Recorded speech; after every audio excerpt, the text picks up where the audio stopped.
I graduated and I would look at all these people that were making a lot more than me, $60,000, $70,000, that didn't have a degree, and they were younger than me or they were my age. And I was just like, what the hell? I worked so hard to get my degree. That should be me. It makes me feel, and it makes me feel like, why did I do all that hard work? You don't deserve that.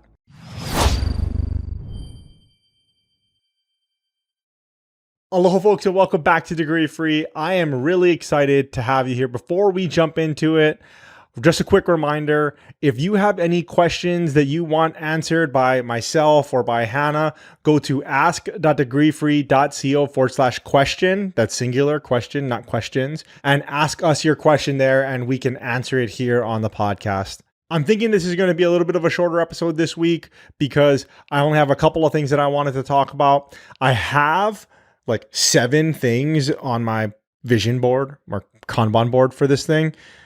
And I wanted to get into like a bunch of them, but they require a lot of research or they require a lot of reading, like each single one. So I was like, oh man.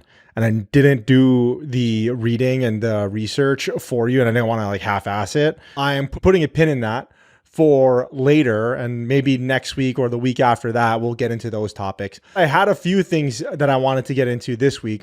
What I wanted to get into first is a comment on YouTube from one of our most viral clips on YouTube. And this is about how Hannah got her first Salesforce job. Through the magic of editing, I realized that I can just play this clip for you. And once again, this comment that I'm going to read is in response to this clip, which is one of the most viral quote clips that we have on YouTube. I think it's like at 250,000 views, which isn't a lot, but on YouTube it is. Let's listen to it. 33 seconds. So on my offer letter, the thing that was really crazy to see was where it said they wanted somebody with a requirement was an advanced computer science degree. I have 0 degrees. I have no degree. I am degree free. I have no anything from a college. And that was really where I think for us it locked in, where I was like, you don't have to listen to that. You can just completely ignore it. And you're not going to get called back every time, but you're going to get called back a lot more than you realize. So that is a clip from episode 7, how to get tech certifications, all the way back when, 2.5 years ago now. I'm going to read you the comment. This is one of the most recent comments, or at least as of recording this. That pisses me off that someone without a college degree can get a job that typically requires a degree. It makes me, who went through college and busted my ass to graduate, feel completely worthless. I used to feel the exact same way as this person. So I know exactly what this feels like. I used to look at people and be like, I work so hard.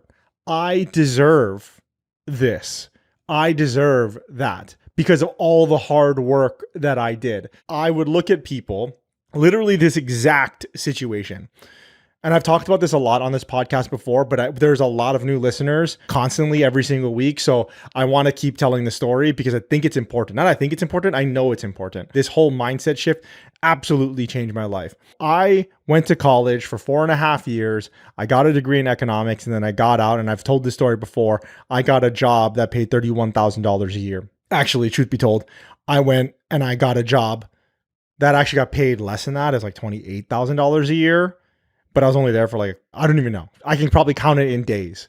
I was only there. And then I got another job and I stayed there for however long that I stayed there for, a year plus. And that was a $31,000 job. I talk about the $31,000 job because that's what I really feel like. But really, I did land a $28,000 job that it was not much. It was like $10 an hour or $11.50 an hour or something like that. I graduated and I would look at all these people that were making a lot more than me, $60,000, $70,000, that didn't have a degree, and they were younger than me or they were my age. And I was just like, what the hell?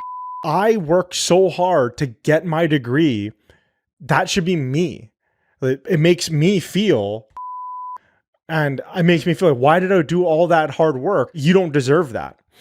I felt this way for years. And it wasn't until later that I realized, like, hey, good for this person. They were able to reach where I want to go without, quote, working as hard. Maybe I should ask their advice and see what they did so I can emulate it. it wasn't years until I figured that out. And it was a bunch of things standing in my way. Jealousy was pretty much the one. I mean, that was the huge one for me. I would look at the other person and I would just get envious of what they had and how they, quote, didn't work as hard as me to get there. And you're not as deserving as I am because you didn't put the hard work and go to 4 years of college. You didn't pay to play like how I did and then put in the effort to get your degree. And then somehow you end up at the same spot that I did, or actually somehow you end up further than I am right now. I'm going back to the last couple of episodes. And if you haven't listened to those episodes, I definitely suggest you do, especially episode 135, where we talk about being in the right vehicle, about how hard work doesn't matter. And this is just a testament to that. And I didn't understand this at the time. I worked really hard at graduating in 4.5 years because most of the people on average, 5.5 years is what it takes to graduate from a 4-year university. But that's just facts. That's just what it is. I loaded my classes up. I worked full time. I worked really hard. I think I took 1 semester of summer school. I think I did 1 class in summer school, but it was mostly just like 7 classes. At the last semester, I did 9 because I was just like, I need to get out of here. I can't afford to keep paying this. And so I worked really hard, but I was working hard in the wrong vehicle. I was working hard to get my degree, but I'd never stopped to think like, hey, is this the work that needs to be done?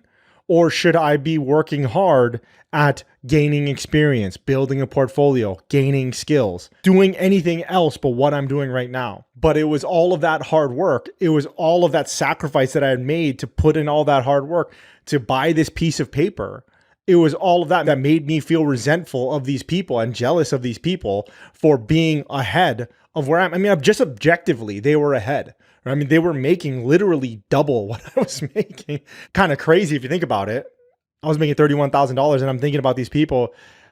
I don't want to say their names, but they're making $60,000. They're making $70,000. And to me, that's a lot of money. And I'm like, how?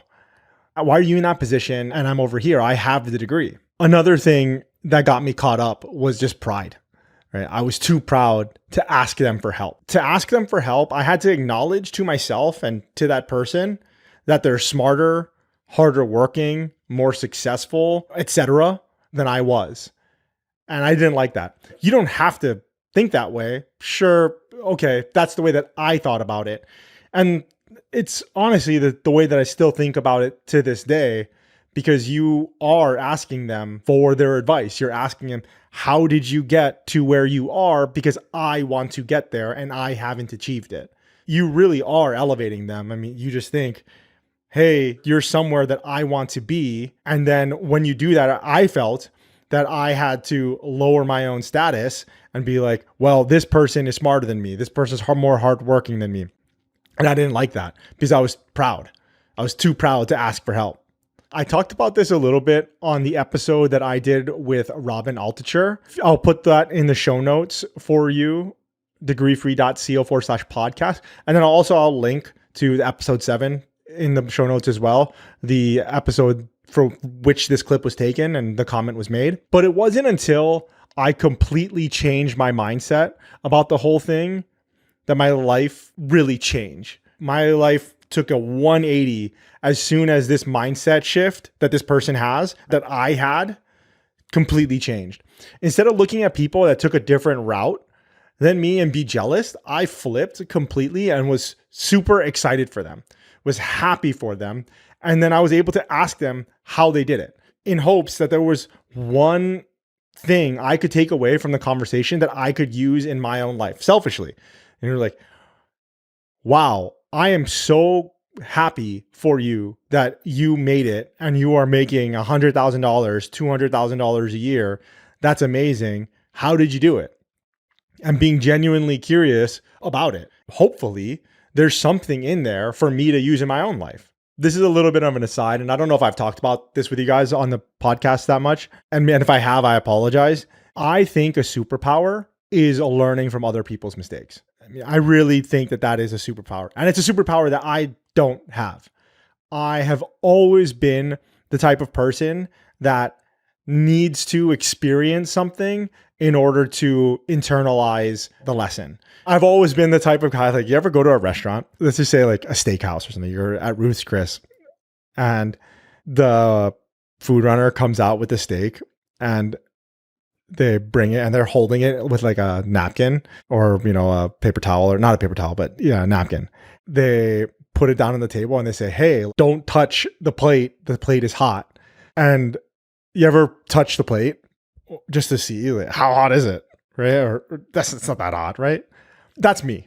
And I don't download things well when other people tell me. It's one of the things that I've worked on the hardest in my life, which is trying to learn from other people's mistakes, but I still struggle with it. But that's literally what you're doing when you're asking somebody how they got somewhere. They're somewhere that you want to be, and you're asking them, hey, how did you do it?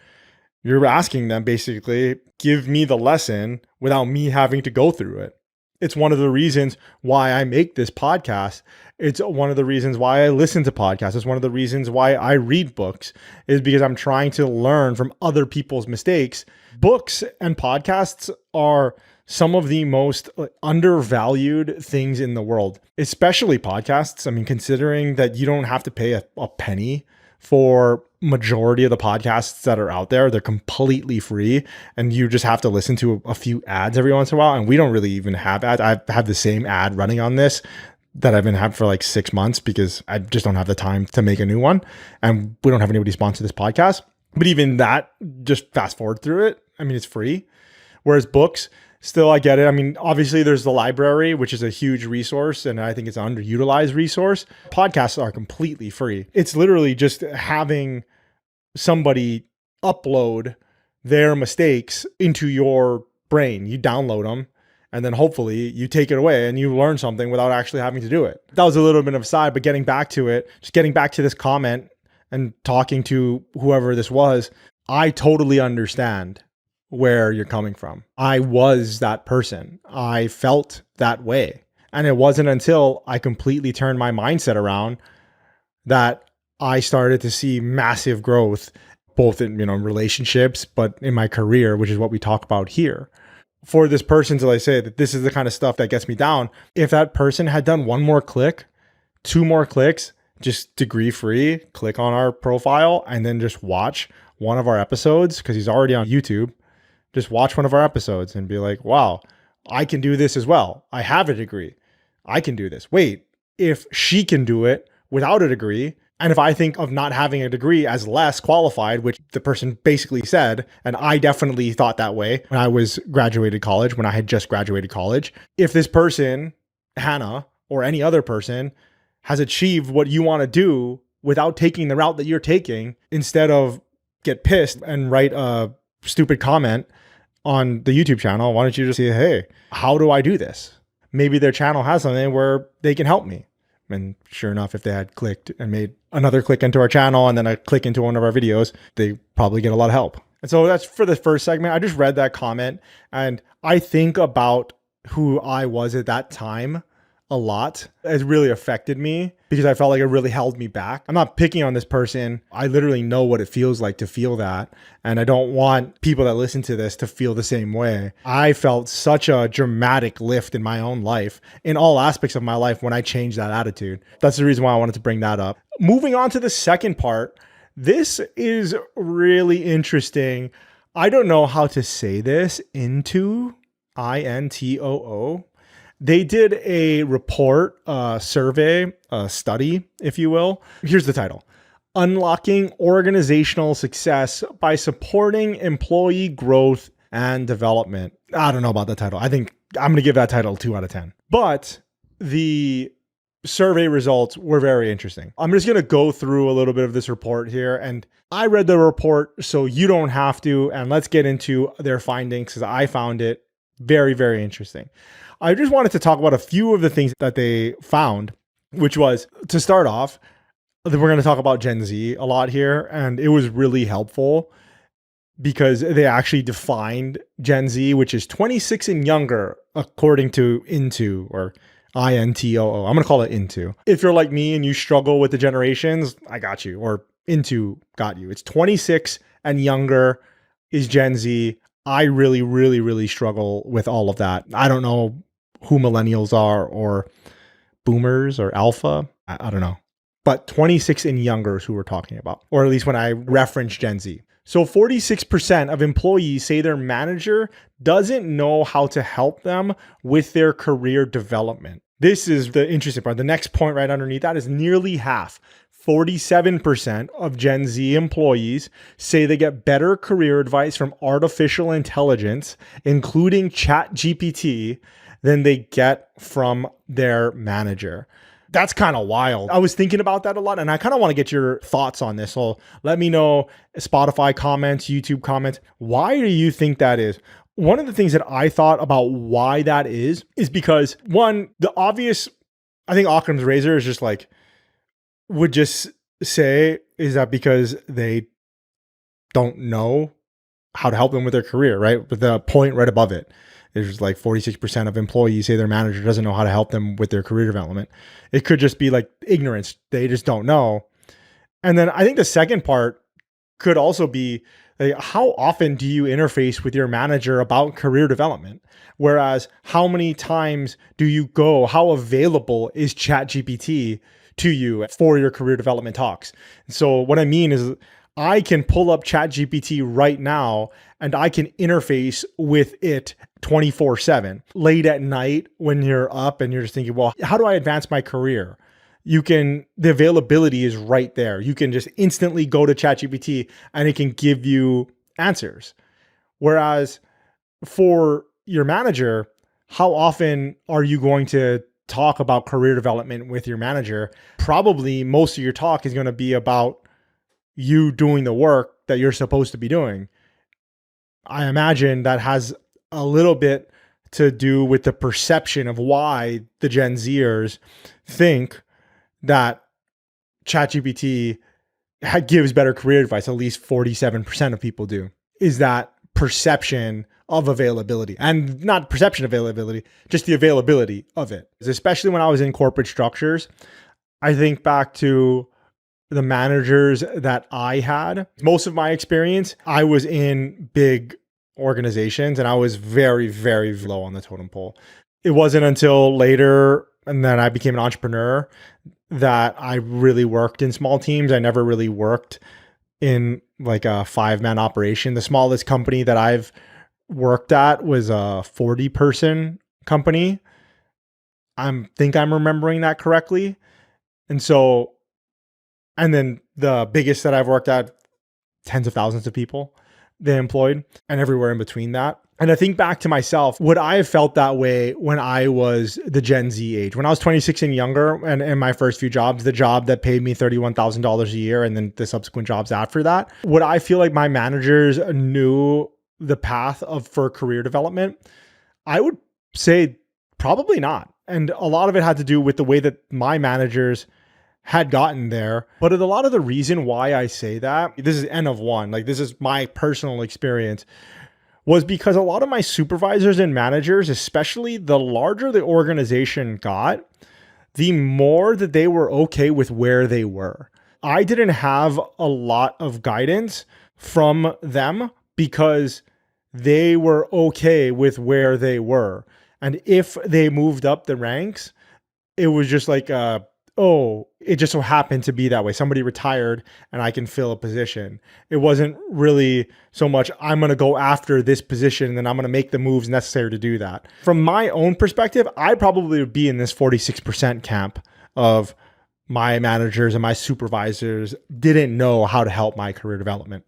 I thought it was interesting just in general that they were asking Gen Z about career development, and that we're going to find out later that they really care about it, which I thought was interesting, especially given the narrative that, oh, Gen Z doesn't want to work. I have heard that a lot. It's all over media. It's up and down our TikTok comments, like Gen Z's lazy, or young adults, they're lazy. I'm sure you've heard it as well. So I thought it was interesting that they were asking them about this. And it's interesting the findings that we're going to get here. Once again, this is self-reported, but I'll get to it in a second. I want to get to this first. When asked who will stay, 25% of employees And an alarming 44% of Gen Z, 26 and younger, say they'll likely quit within the next 6 months because their company doesn't support their career development. I don't know what that means though. I was trying to figure it out. Does that mean that the company doesn't have anywhere for them to go? When I was reading this thing, it sounds like it's mostly having to do with like having learning and development programs. So something like having corporate incentives for signing up for things like Udemy or Coursera, where they can take courses and get certified in different things that can help boost their careers. But if it's just about they don't have the room to grow, well, that would make sense. If I am looking to get the job above me and you don't have that, or you're not considering me for that role, then yeah, I got to go somewhere else in order to jump up in my career. But I did want to highlight this one especially because I want to call back once again. If you haven't listened to the last 2 episodes, please do. I want to call back to the last episode, episode 136, where we went over the Massachusetts Executive Order 627 with Her Excellency, whatever the governor of Massachusetts is, where they talked about retention. And you can see here, retention is important. As a job seeker, even with no experience at all, like if you are looking for your first job, if you are right out of high school, if you are in this Gen Z camp, or if you're a little bit older and you're a career changer and you're thinking about changing careers and you don't have that experience in that next career that you want to go into, if you can make them believe 2 things, like 1, you're trainable and you have the ability and capacity to learn and do the job, and 2, that you'll stick around for a long time, you've got a leg up on a lot of people. So many people, because once again, talking about like what we did last week, by some studies, it takes 6 months from you being on the job for you to start contributing in a positive fashion, which is crazy. If you know that, okay, well, 44% of Gen Z say they'll likely quit within the next 6 months. If you are in that camp, well, that's almost half. If you tell them that, yeah, I plan on being here for a year, I plan on being here for 2 years and growing with the company, so on and so forth. And obviously, you've got to get an interview and there's a whole process to that. But sure, when you've gotten to the point of selling yourself, if you can say that, you're already better than 44% of everybody else they're interviewing. And you at least understand that, okay, retention is a massive problem. And if I can just de-risk this whole thing for them, because hiring is such a risky proposition. Once they hire you, especially if it's for W-2 work, it's very difficult to get rid of you. And then also, once they hire you, they want to see if they've made the right decision. They're not going to know immediately whether or not you're bad at your job. So the evaluation period is a month, 2 months, 3 months. And then 3 months later, they're like, yeah, you're crappy at this job. And then they fire you. And then they have to hire somebody else and start that whole hiring process all over again. It's a very risky proposition, the whole hiring game. And so if you just de-risk that, if you're able to sell yourself and understand that and de-risk that for the employer, you're a leg up above many, many, many, many, many people. So this is really what I wanted to get to. And this is very interesting. At least 8 out of 10 employees say that having access to best-in-class learning and development opportunities would increase their engagement, job satisfaction, motivation at work, and likelihood of staying at their company.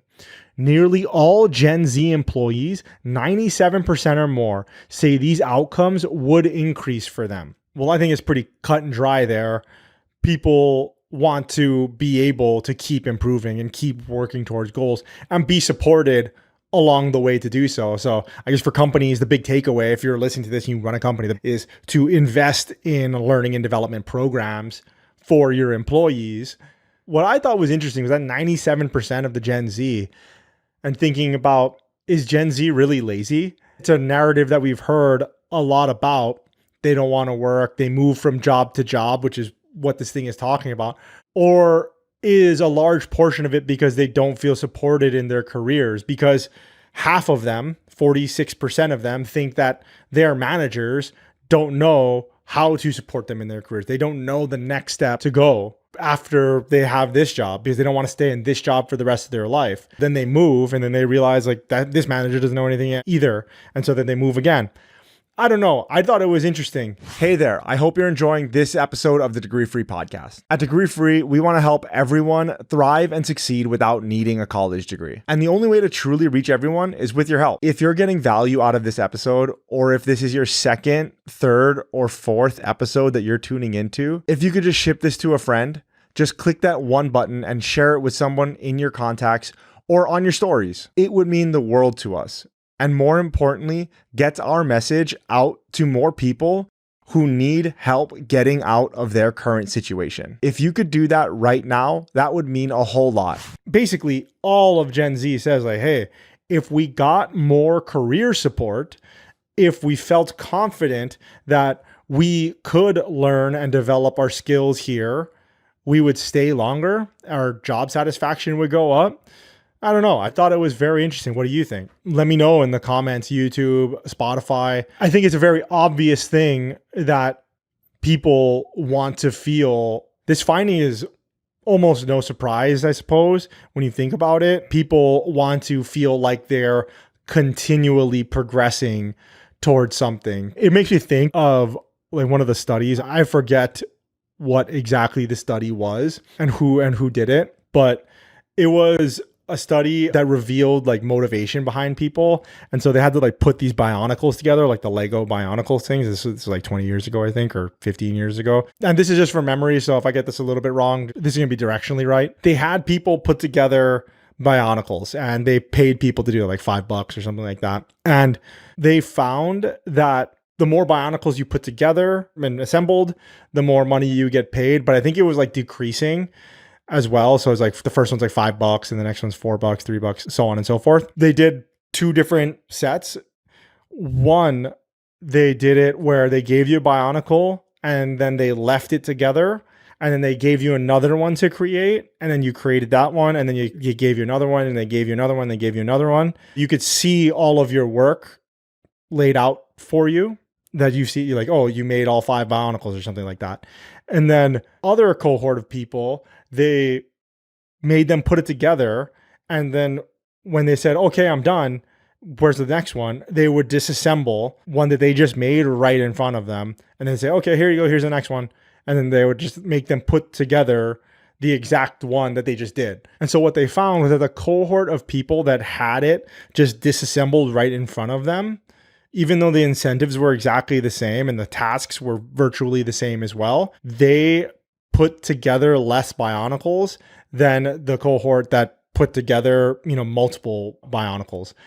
I suppose it's similar here, I think, in that you just want to see that your work is doing something, that you're like working towards something and you're not just like literally spinning your wheels, that you're not just staying in place and you're not just worried about the productivity of your work right now. There's got to be a reason that I'm doing this, at least for my career, and especially for young people, because they are so young, they've got another 40 years to work. And so they want to keep advancing. Whereas maybe, thinking about my own managers and calling back to when I probably would be in the 46% of people that said that their managers didn't know how to help me advance my career. A lot of it had to do with they were probably in a different place in life. They were in their 30s, they were in their 40s, and some of them were in their 50s. Some of them were in their 60s. They had a family, they had kids, they had teenagers, and they were just like, I've done what you're doing and I don't need to do that anymore. I'm not even thinking about it. I'm okay with where I'm at. Obviously, you can see that I've thought a lot about this, and this like little finding, I found it extremely interesting, and I have a lot of disjointed thoughts about it. I'd love to hear your thoughts about it. And what do you think about this? I mean, if you're in a job right now and they offered you more learning and development programs and more credits, would that increase your job satisfaction? Is that something that you want? Especially if you're Gen Z, I want to hear if you're Gen Z or if you have a kid that is Gen Z. I want to hear what you think about this. Like, have you ever used ChatGPT to ask for career advice? When's the last time that you asked your boss? That's really what I want to know. When's the last time that you asked your boss to sit down and go through career development advice for you. You can put that in the YouTube comments, Spotify, or you can go to ask.degreefree.co/question. It's pretty open form there. So you can just record a video or record some audio and let me know. I know for myself, I might have asked a couple of times, and in all the companies that I was at, the learning and development programs, they were there, but they're actually things that I wasn't very interested in. So I didn't really take part in it. I didn't really use them. But I'm thinking maybe if it was expanded to things that I did care about, maybe I would have used it. But I don't know. Now I'm grasping at straws because I'm thinking years and years back. I'd love to know what you're going through now. So that is the episode this week. Once again, if you have any questions, go to ask.degreefree.co/question. Ask us your questions there. Let me know about what you think about this into study. And I apologize for the first part of this program. If you've heard me talk about this and you're tired of me talk about that mindset shift that I had, but I talk about it a lot because I think about it a lot.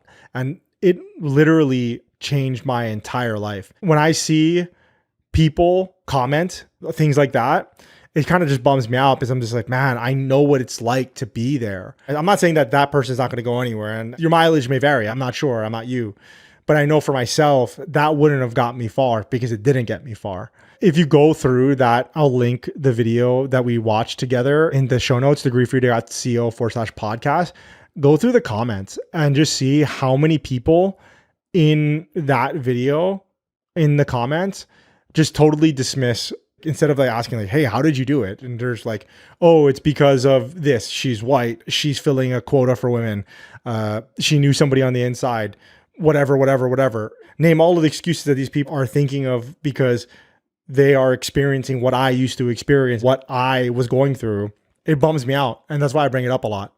Anyway, I'm going to do work on next week's episode, and we are going to talk about one of those 7, probably 2 or 3 of those 7 things that I am working on for you. Until next week, guys, aloha.